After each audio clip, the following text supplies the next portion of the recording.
Afternoon, Jay Bo here, living with strength and honor. And I got a message for you today that came to me doing my journaling. I just want to read it directly to you. It says, when your effort is not emotionally tied to your outcomes, you have the agency to choose the next action.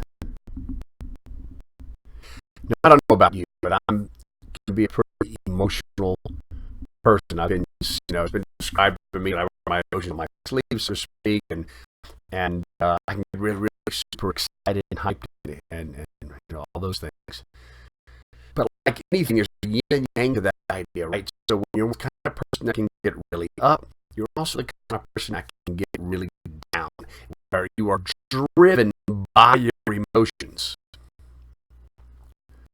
Now, the good thing about that is, man, when I was up, man, I was good. In fact, better than good. I was great.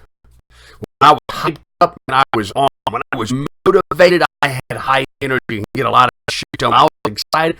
Production went up, and I was creative and willing and like, go, right?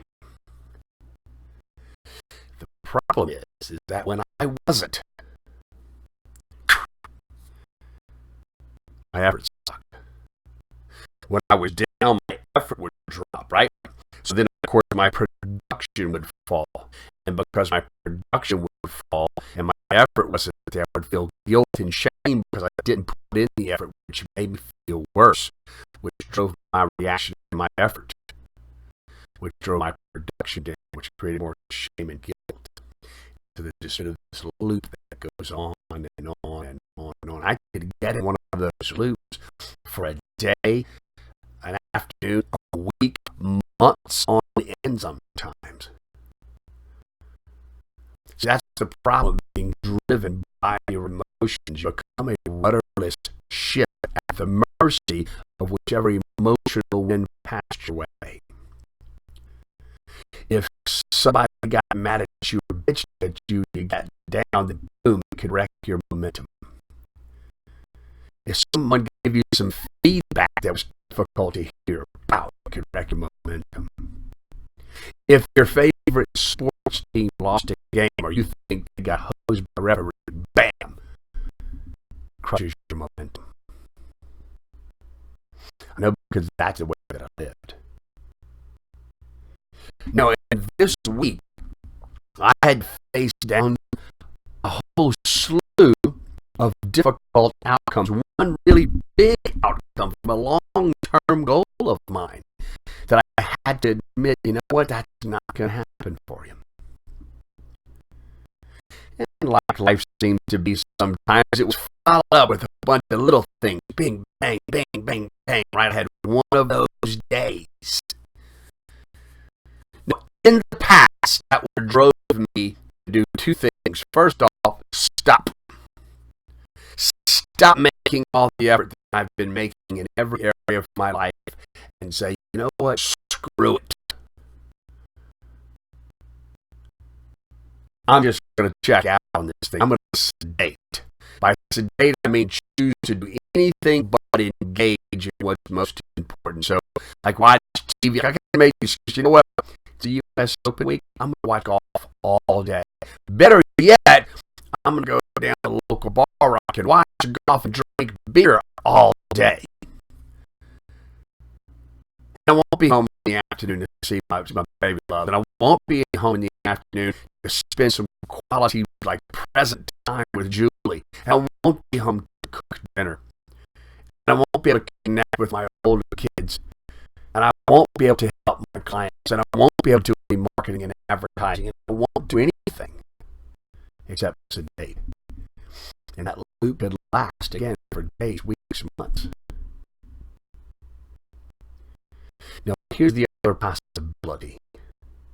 There's a possibility that instead of being driven by your outcomes and the subsequent emotions or the attached emotions that to those outcomes, you can decide to be driven by your goals and targets, driven by your why will. Part of the curriculum inside of Strength and Honor, living with Strength and Honor, is what's called CLUE, courage, leverage, energy, and why will. When you're really clear on your why and your will to do something, then you don't have a rudderless ship. You have a ship that has a clear path, a clear goal. And inside that goal, you can create specific targets in short terms. Laser like individual targets that you know, I'm going to hit this target. Because focusing on the big goal will not get me there. It's focusing on the small targets and the consistency of effort and action that will get me to that larger goal. So this week, facing some of this adversity, facing some of this bad news, facing some of this difficulty and obstacles and upset and whatever it was, it's not that I didn't have emotions. It's not that I didn't feel sadness for missing my goal. It's not that I didn't have anger about because I didn't hit my goal. It's not that that didn't happen. It's not that I disallowed it.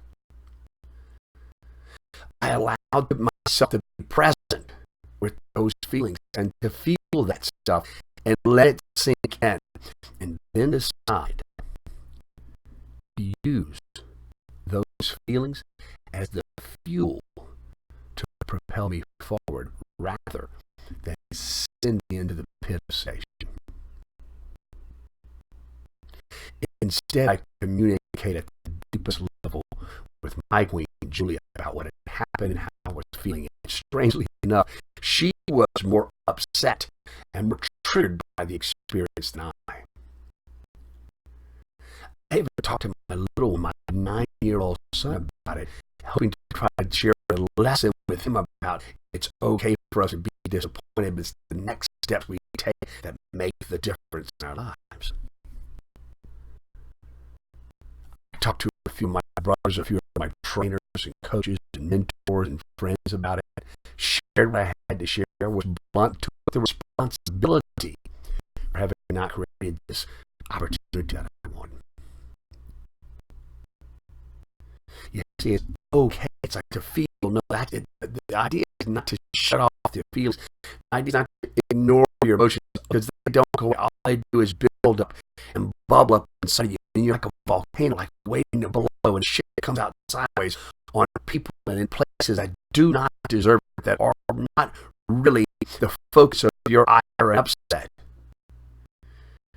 Meanwhile, while you're churning that shit in your heart and in your mind, you're spending your capacity to get things done.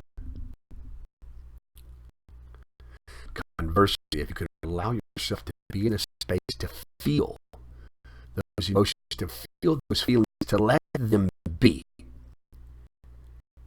and decide that despite them, you're not going to fall back into the patterns of the past where you choose out, you run away, you hide, you seek solace in some place other than moving forward. You want to go backwards to some happier time in the past. No.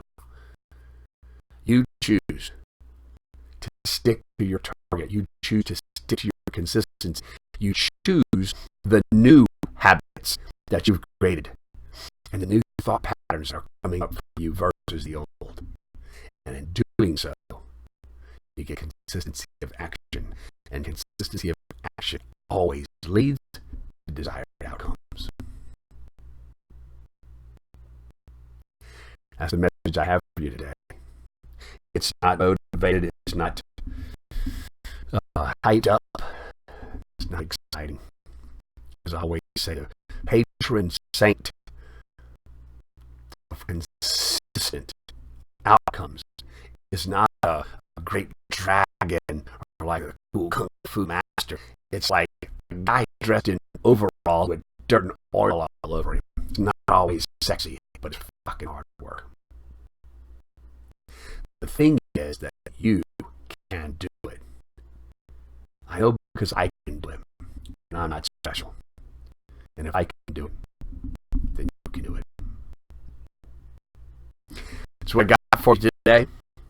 Strength and honor to you. Have an amazing